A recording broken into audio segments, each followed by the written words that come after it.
Shalom and welcome back to The Hidden Chosen. I am Hadassah Saiwan and I am back with this study called End Times Prophecy Watch, and we are now in part 2 called the second beast of Revelation. So we looked at the first beast of Revelation in the last study, and now we're going to look at the second beast. Now the first beast we have not completed our study concerning the different components that make up this beast. We know that this beast, this first beast, is in actual fact the empire, the world dominating empire that is coming. And so now we're going to look to see now who the second beast of Revelation is speaking about, because we had looked at the fact that many people are teaching that the first beast is the anti-Messiah and the second beast is the false prophet. So I'm doing these studies to show you how wrong they are. The anti-Messiah and the false prophet are one and the same. They're the same evil entity, same evil person that will be possessed by a Satan. Okay? So let's get started. Now we will take a look at the second beast, which is the anti-Messiah, also known as the false prophet. They are one and the same, but with two different titles. Yet many have misunderstood this to think that they are two separate entities, separate individuals. He is called the anti-Messiah because he will be against all that is righteous and holy. He will come in the form of a Messiah, but he will come in the form where he is against. That's what the anti attached to the title Messiah means. Against the Messiah, against what is wholesome, what is holy, what is righteous. But he will come speaking like a Messiah. Okay? He will also be, he is also referred to as a false prophet. Why? Because he will come and he will spew false doctrines, lies, deception. Okay? So that people will believe that he is a good guy. But he is, in fact, a false prophet. What he will prophesy will be a lie. He will prophesy peace, but it will be a false sense of peace. He will prophesy prosperity, but it will be either you submit or you're done. If you submit, we'll give you a little bit of something. It will be a lie. That's why he is called the false prophet. But yet he'll be able to draw people in with his words because he will be very charismatic. And he will know to say exactly what you want to hear. He is called an anti-Messiah because he will present himself to the world like a Messiah, but will be against the laws, statutes, and commands of Alahayam. He is also called a false prophet because he will mimic the prophets of old but speaking false doctrines, convincingly enough to cause people to believe in him. We have to think about these two beasts, talking about the first beast, which is the empire, and the second beast, which is the anti-Messiah, and how they will exist together by using the empires of ancient times as reference. There was an empire and the king of the empire.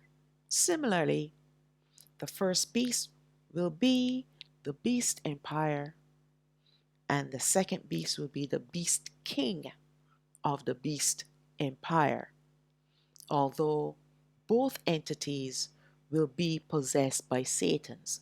So the man of sin, the man of perdition, will be a person that was born but will be possessed by a Satan.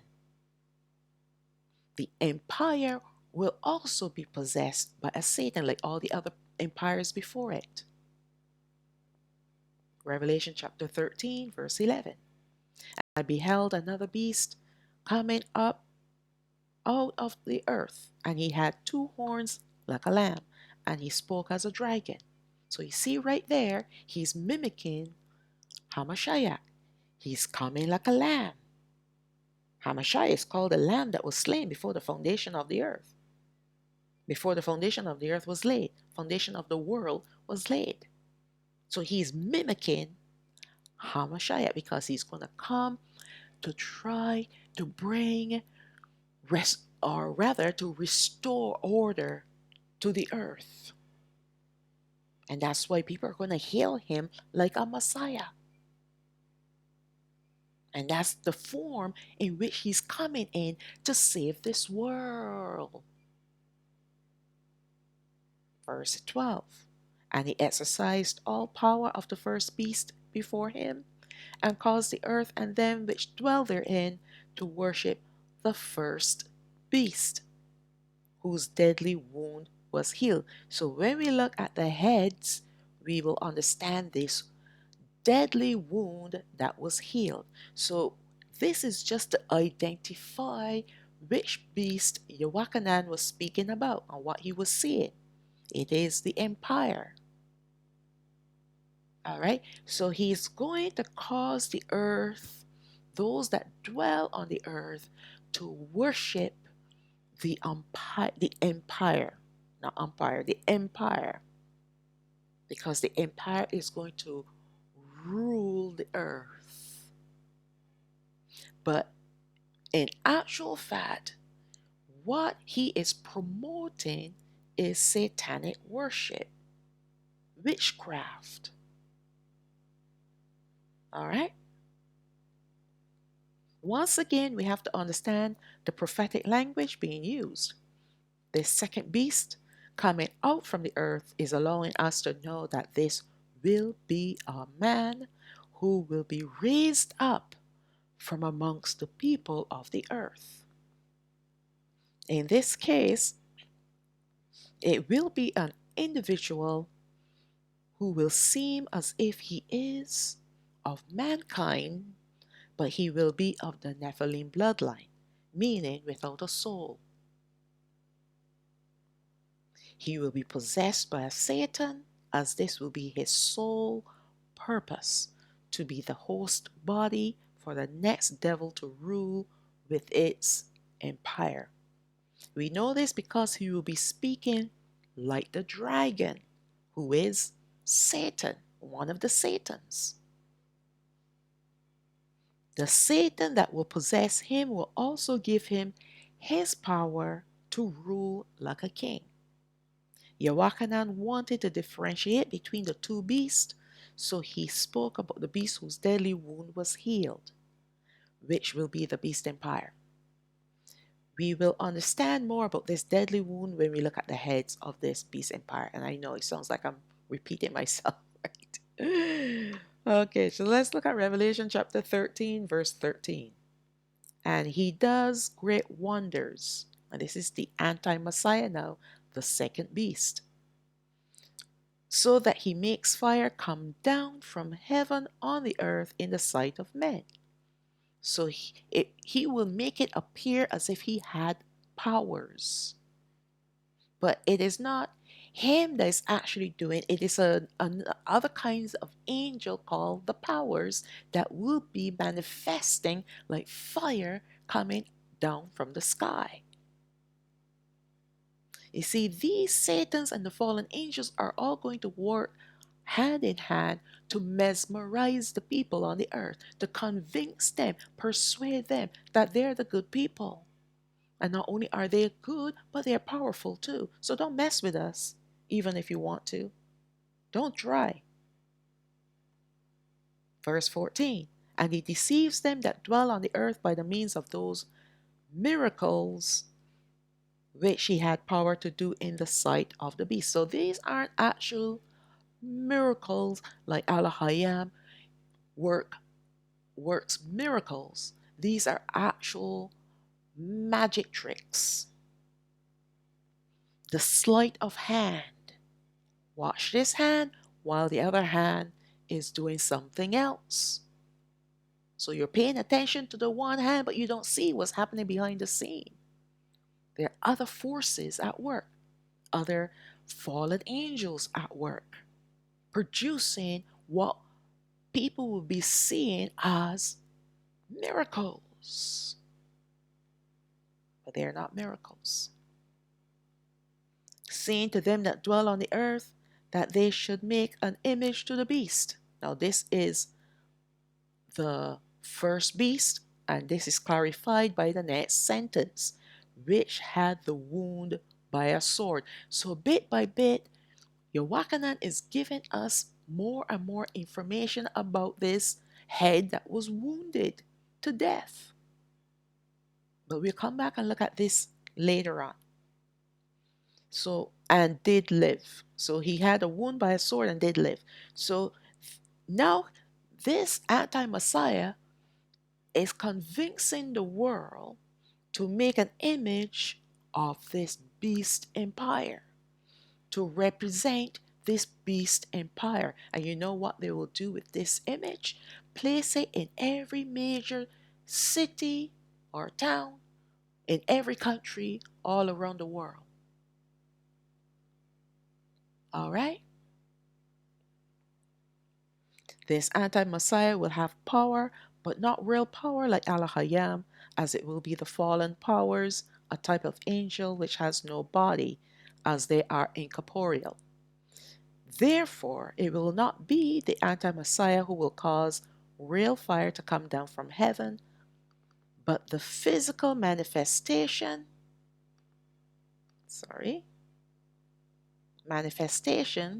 of these fallen angels working on behalf of these beasts, giving the appearance of magic.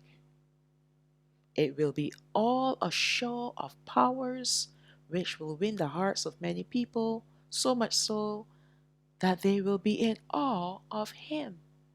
And this will lead him to tell the inhabitants on the earth to make an image of the beast empire, which will be a universal idol given to them to worship. You're going to have to put it in your homes. Everywhere you look, you're going to see this image because it's going to be watching you. Revelation chapter 13, verse 15. And he had power to give life unto the image of the beast, that the image of the beast should both speak and cause that as many as would not worship the image of the beast should be killed. So this is the reason why this image is going to be in every home, every place, every where you go to work, if you are allowed to go to work, where you go to shop, everywhere you go, this image of this beast will be there, and it will have eyes to see what you're doing. Now, this can come in the form of technology, because we know AI is just another fancy word for a machine that's possessed. And right now, they're creating everything to have AI. And they listen to us through these devices that we use. And if you doubt me, start talking about something strange, and next thing you see on your phone will be an advertisement about the thing that you've just spoken about. That's because the AI algorithm is listening to us even when we are not on the phone. As long as your phone is on, they can hear what you're saying. All right. The image of the beast empire will be a statue, which will be the symbol for the beast empire. So even though it is technically going to be a physical image, but this image is going to manifest itself in many different ways and many different forms. Remember, technology will be great on the earth. And if they want this image in every home, yes, they're going to have the statues in many locations. But in order to have it inside your home, it's going to be on your desktop. You open up your computer, the first thing you see is the image of this beast. Turn on your TV, the first thing you see is the image of the beast. Everywhere you go, as long as there's a screen, you're going to see the image of the beast. You know that right now, even at the bus stops, they have screens. In some buildings, you see at the side that they create screens so that they can do advertisements. But that's where the beast image is going to be shown. Everywhere you look, you're going to see these eyes looking at you. All right. This image will be planted everywhere in all cities of all countries. The anti-Messiah will make it seem as if he will cause it to speak. But this inanimate object will become possessed by another Satan, one of the fallen powers. So the actual representation of the beast empire itself will be a structure, and it will be possessed by a Satan. And we know this because when Hamashiach returns to the earth, these three creatures, there are three frogs that come out of the mouths of the dragon, of the anti-Messiah, and there was a third one, forgot what the other one was. And he destroyed them all with the sword in his mouth. All right? So we know that this actual image is going to be possessed by a Satan. However, the other replicas will be possessed by fallen angels. Remember, the Satans are the generals. Well, actually, there's one general, but they're just beneath the generals, because you know Gadriel, the main Satan, is the general, but beneath him will be the other Satans. But they all share in this title called Satan because they are our adversaries. And they are powerful, the most powerful of all the fallen angels. So they're like the chiefs. But the rest of the fallen angels, which are made up of some of the archangels and some of the Gregory, which are the watchers, the guardian angels, they're the ones that are going to possess these images, not to mention the Nephilim spirits. Can't forget them. They love possessing things. So everywhere you look, everywhere you go, you're going to see this image, and this image is going to be possessed with one of the above wicked, evil entities that I've just spoken about, so that it can keep an eye on the inhabitants on the earth, even while you're in your home, even while you're in your bedroom, even while you're in the bathroom. It's keeping an eye on you. It's going to be everywhere. Why? Because the 15-minute cities will make sure that this image will be shown in every place in your home. Well, it's not our home, but it will be a home that you will be told to live in. So every wall will have a screen showing an image of this creature. And it's watching. All right. Watching and listening. That's how it will know who will worship it or who is worshiping it or not. All right. Let's see where I left off.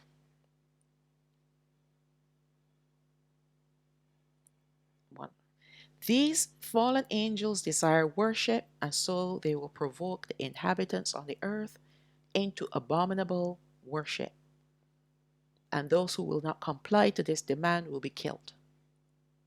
So anything that is an abomination to Alahayam is what they will provoke their worshippers to do. Revelation chapter 13, verse 16. And he causes all, both small and great, rich and poor, free and bond, to receive a mark in their right hand or in their forehead. So now we see the true colors of this anti-Messiah.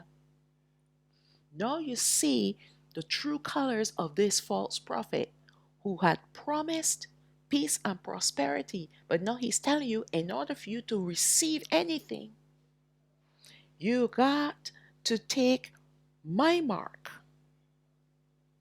either in your forehead or in your right hand. And now this is both a physical and a spiritual mark. Just like Alahayam, he puts his mark on his people in their foreheads. That means on your mind. All right? So this is exactly what he is going to do with those people who will comply to everything that he says. Verse 17, and that no man might buy or sell save he that hath the mark, or the name of the beast, or the number of his name. So unless you take his mark, you're not going to be able to receive anything or to get anything. So you want to receive a salary so you can go and buy. You won't be able to do any of the above. Can't buy food, can't do anything. Now this will be the time for the anti-Messiah to fully implement the mark of the beast, to create laws and mandates dictating to people what they can or cannot do, except they take this mark, or have his name, or the number of his name. This is curious. There are going to be 3 categories of people who will belong to the beast empire. By the way, these will be the citizens or the populations of the earth who will submit to this beast empire, just like people who existed within any of the previous empires before this one. So they're going to be people who will comply and do everything that this beast tells them to do. And the ones that do not will be the ones that will have to go underground or fight against this beast. Only the northern kingdom will be given some strength to fight against these 2 beasts. Okay? So let us consider these 3 categories, taking the mark of the beast on the right hand or in their foreheads. This means that something will be introduced into the body of a person that will allow them to both utilize this mark for buying and selling, while at the same time changing them, their actions, and their thoughts to be like the beast they are worshiping. All right, and they're already starting to implement this. Think about 2020 with the jibby jibbies, what they put into people's bodies. All right. The name of the beast is allowing us to know that there will be familial connection to the beast, as in those people who will have Nephilim bloodline. Now, I said this before, that the jibby jibbies were there to serve 3 purposes. 1, to destroy as many people as they possibly can, whether quickly or slowly, because there's still people suffering because of what they put inside their bodies. The second is to instill the hardware, because they're going to come out with another one, another jibby jibby, but they're installing the hardware, because what they've put inside people's bodies have created the wiring structure in the veins of people. Pathologists have pulled them out. Show you these long string-like things growing in people's body, because it's going to be the network. All right? And the third purpose of the jibby jibby is to awaken the Nephilim genome that's inside some people on this earth. They just don't know it, but they have it. It will awaken them, awaken their genome. That's why some people took it and nothing happened to them, but they're giving birth to some weird babies. All right, let's read on. And finally, the number of the beast, which is the triple sixes, man, woman, and beast, were created on the sixth day. So you know the six represents each of those um, creatures: man, woman, and beast. That's why you have the three sixes. Therefore, anyone who has the number of his name will be someone who will transform themselves to be both genders in one body. And when you go that length to go and mutilate yourself to be who you were not born to be, it now means that you are an open vessel to be possessed by unclean spirits, and that will be the third beast. All right, let's move on. All three of these examples of having the identity of the beast empire are already fully implemented and at work today. So if you think that this hasn't started, it has started a long time ago now.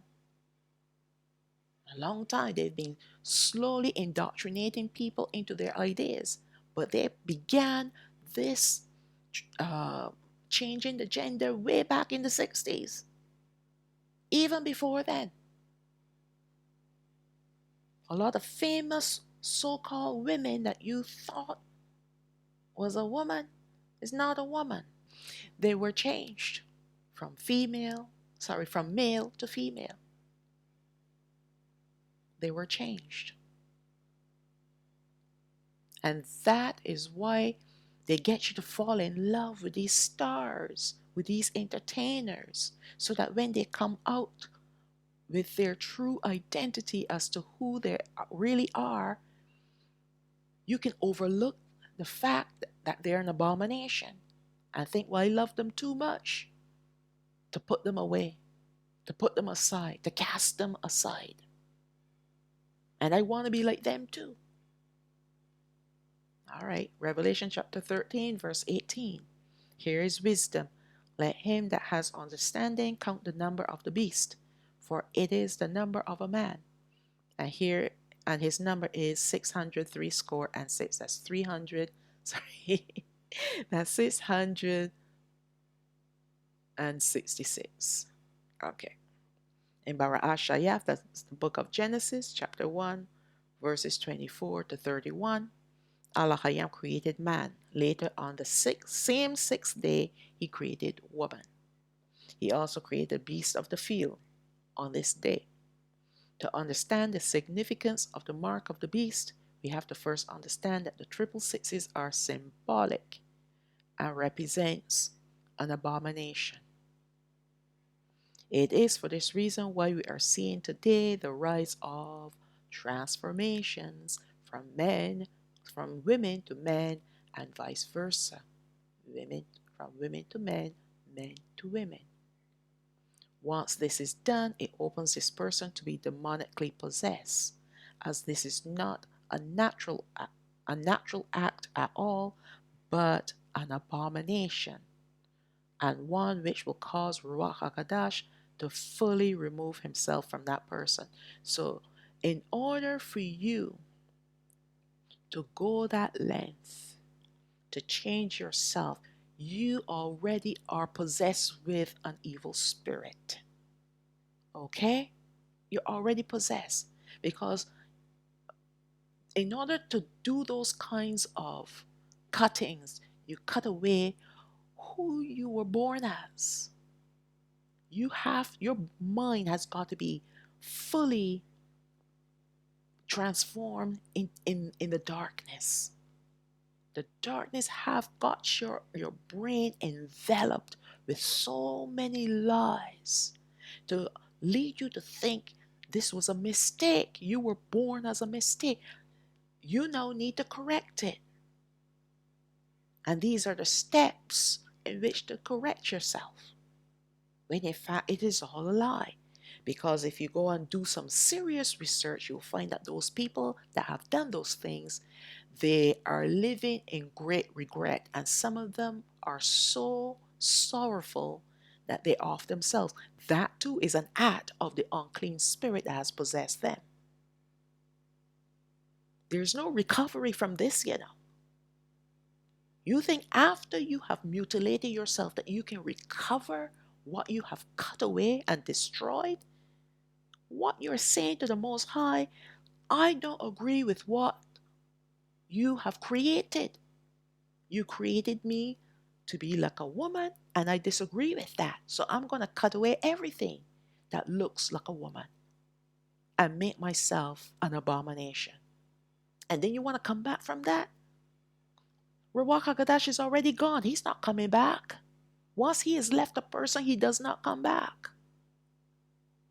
So you're doomed for destruction.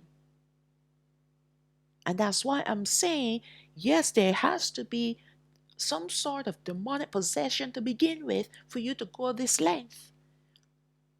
And why demonic possession? Because Ruach HaKodesh is no longer there to give you some sort of a guilt or conviction or feeling of condemnation if you should go and do this thing.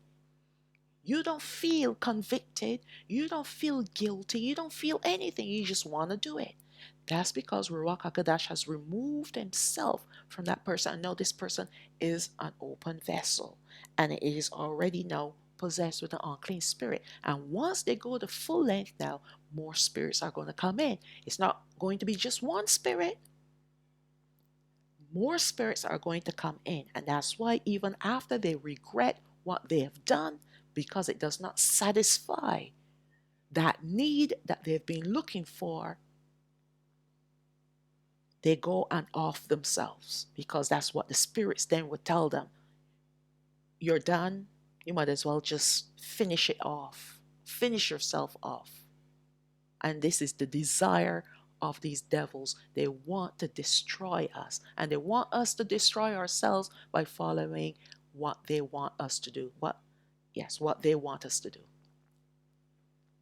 And they will lead us down the path of destruction. All right.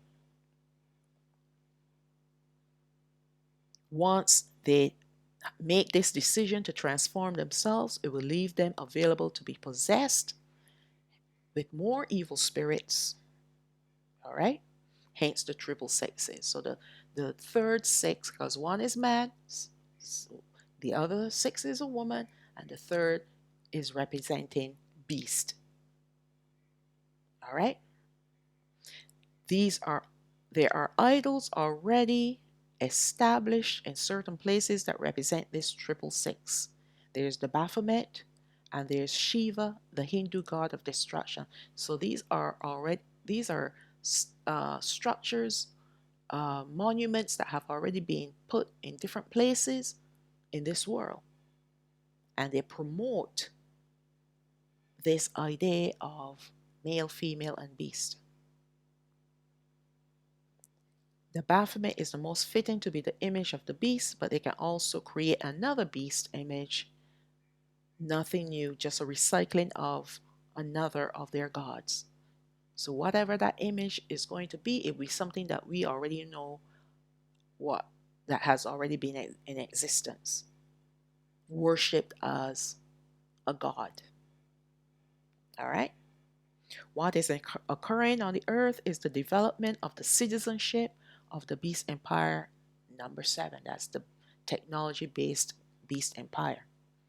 As this empire will be fully technology-based, its citizens will have to mimic the same. Their transformations will also include becoming cyborgs, part man, part machine. No different from the other transformation, man to woman and vice versa. Okay? This really began when a talk song was given worldwide, and talk song speaking of the Jibby Jibby. As it introduced nanobots, Nephilim, genetic material, and a host of other to defile that person, to defile mankind, defiled who you were created as. Next will be the brain chip to connect these cyborgs together and to act as the hard drive for the nanobots inside their bodies. So remember I told you about this long filament that grows inside someone's body when they take this jibby jibby? Yes, that's the network. So now they're going to introduce the hard drive, which would be the brain chip, okay? Or possibly with the next jibby jibby that they're going to give out, which the same people that have taken the first batch, okay, because they gave them more than one, it is going to introduce what can now create itself as like a hard drive. All right, hard drive, so the network now can have something to feed off from. And not only that, but now they can connect themselves with their devices, they can connect themselves with each other. You can hear what other people are thinking, and they can hear what you're thinking. And the weird thing about it all, they're all going to have one thought, one mind, because the beast empire is going to make sure that they're given the right thoughts, their thoughts, which will be an abomination against Alahayam. That's cyborgs. Let's read on. Then there is the digital IDs, digital currencies, and even digital passports that are currently being developed and in some countries already being used. So all these digital items will be a part of your internal network. Whoever take the jibby jibby, who took it the first time and they're still alive to take the second the second batch, they're gonna be a walking machine, right? You're not gonna have an independent thought in your head. You can't, because you're no longer human. You're a cyborg. And so all these digital things will become incorporated inside this person. That's why they're pushing this. Oh, don't use a card, don't use this, just use your hand. Swipe using your hand, or use your eyeball, because they want to desensitize people about this thing. But this is what's coming. You're going to be the person who takes these gibbies. They're going to be a walking machine of information about themselves.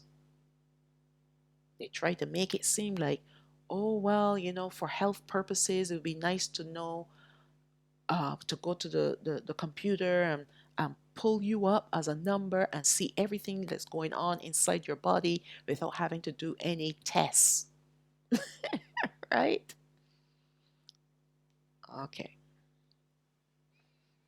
They cannot fully turn this world over into a digital world as yet, as this will only be allowed by Alahayam when their beasts rise up. So when beast number 1 and number 2 rise up, then this entire world will be digital, will be fully integrated into their technology.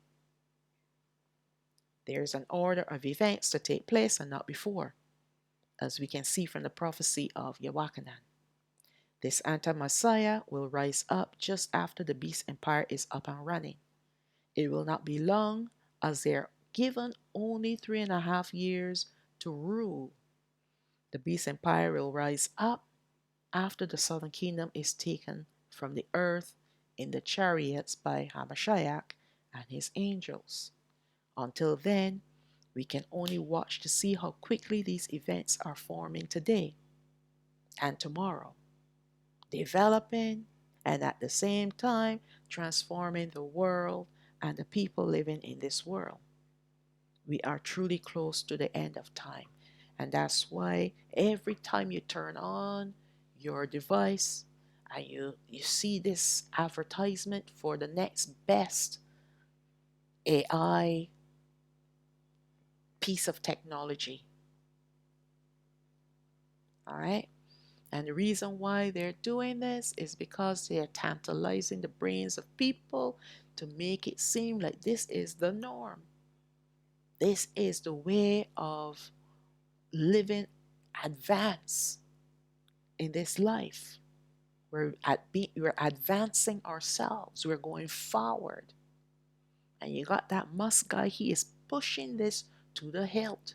And people are in love with him because he comes across as this lovable guy, this cool guy, right?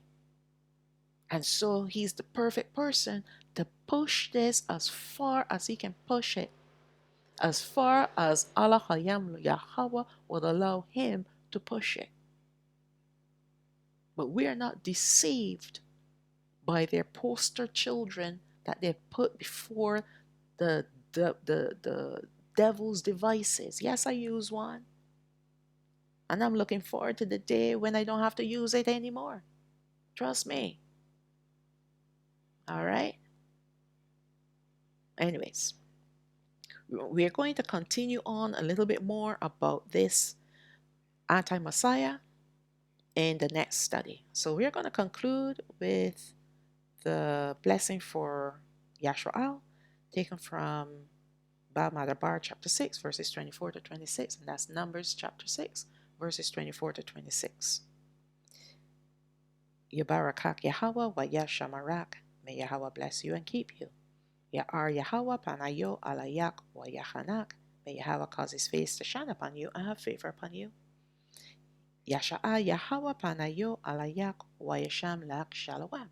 May Yahweh lift up his face upon you and give you peace. And now we're going to recite the command that he instructed us to recite when we lie down, when we get up, when we go out, and when we come in, taken from Alahayam chapter 6, verses 4 and 5. That's Deuteronomy chapter 6, verses 4 and 5. Shama o Yashwa'al, Yahweh Alahayana, Yahweh Achad, wa Ahabath'ath, Yahweh Alahayak, Bakal Lababak, Wabakal Napashat, Wabakal Ma'adak. Hear, O Yashwa'al, Yahweh our Alahayam is one Yahweh, and you shall love Yahweh your Alahayam with all your heart, and with all your soul, and with all your might. And with that, I will say, Shalom, Shalom. All praises to the Most High. Abba Yah.